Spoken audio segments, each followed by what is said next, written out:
problem is, if we don't deal with what we talked about yesterday, we're going to want people to accept us so much in our current phase, in our current state, as we are right now, that we won't be challenged and invigorated. But I also want to use this word, provoked enough to commit to our potential.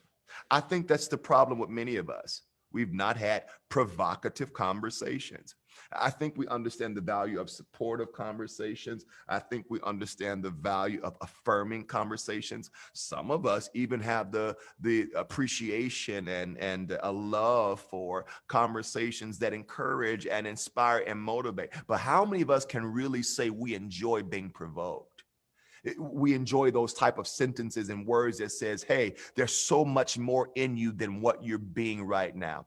You have the ability to finish projects. You have the ability to commit to what you said you were going to do. You have the ability to excel and advance beyond your societal statistical norms. You have the ability to break barriers and records and stand against the idioms that try to stigmatize who you are and what you bring to the world stage and the word platform. There is more in you, but why aren't we seeing it?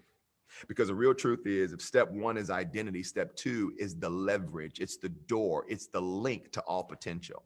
The secret to engaging potential is this: if you are unwilling to learn and continue in your learning passion and appetite, what you've basically done is you've communicated to your potential, parenthetically, your invisible ability, I am not committed to you.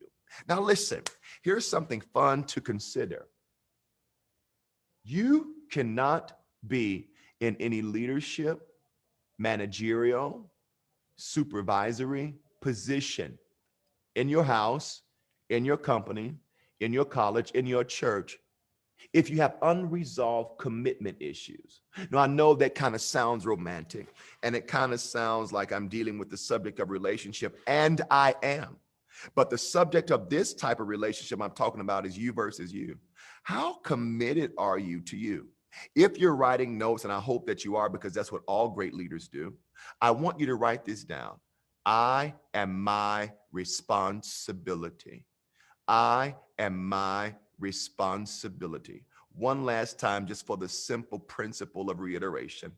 I am my responsibility. Now, what I mean by that is this: if nobody walks up to me and says, you look like a this, you could be good at a that, you should be doing more of this. If nobody ever does that, we need to see that those statements and those conversations and those affirmations and those commendations, they're swimming pools, they're fireplaces.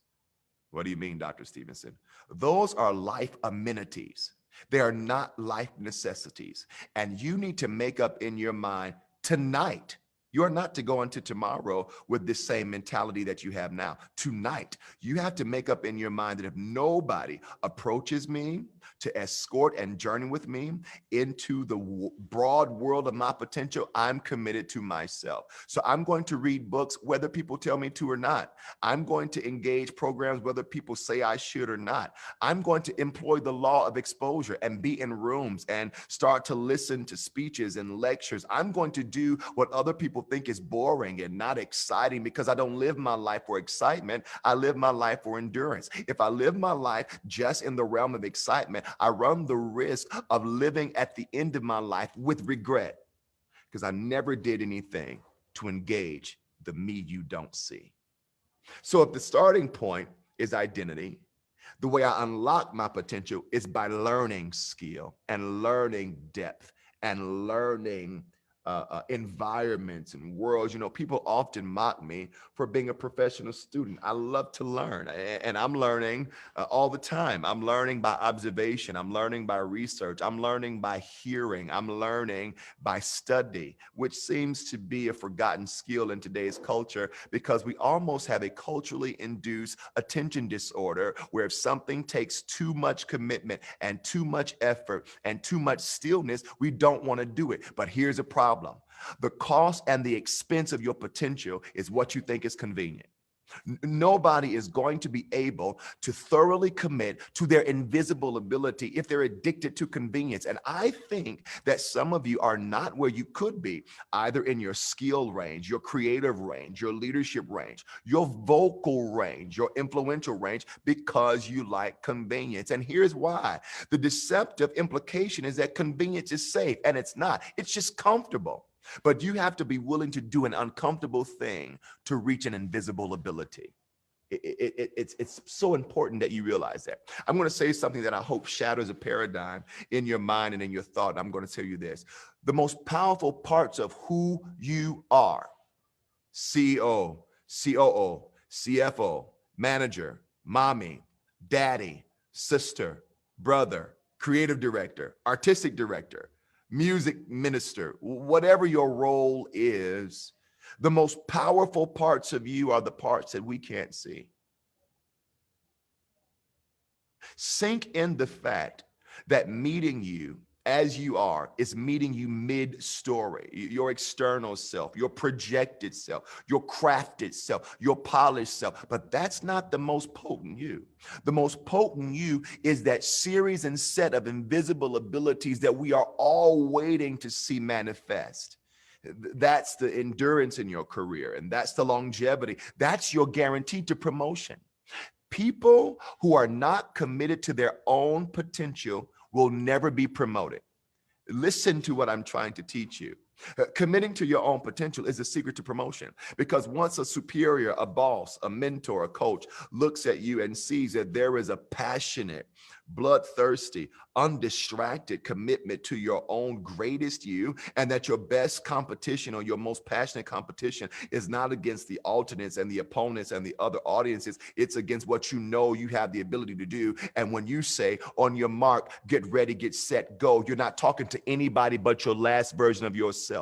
When a superior looks at you and sees that, they take note. And what they do is they say, hey, I see a future in that skill. I see longevity in that role. If you're really committed to your potential, I know executives, leaders, visionaries, philanthropists that will look at somebody that has that mentality and has that discipline, and they will create work. I'm one of them. I have literally found work for those type of people to do. So you create your security, not just in your career and not just in your organization, but in your life by refusing to give up on you. Now, you don't have to be depressed and you don't have to be sad to have given up on yourself. It's as simple as not finishing the book you said you were going to read.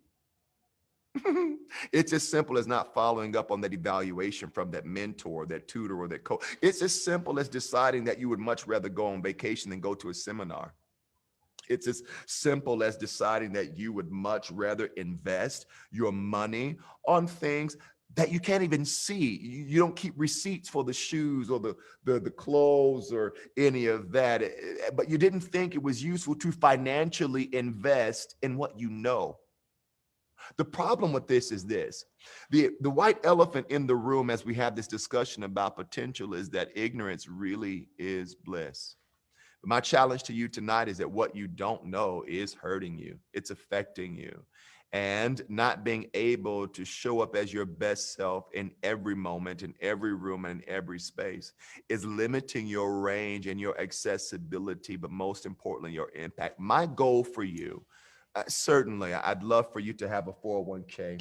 I'd love for you to have stocks and bonds. And I'd love for you to have it said that after you went to the leadership masterclass, that you were able to advance in your career and move up and you grew. But what I really want for you is impact.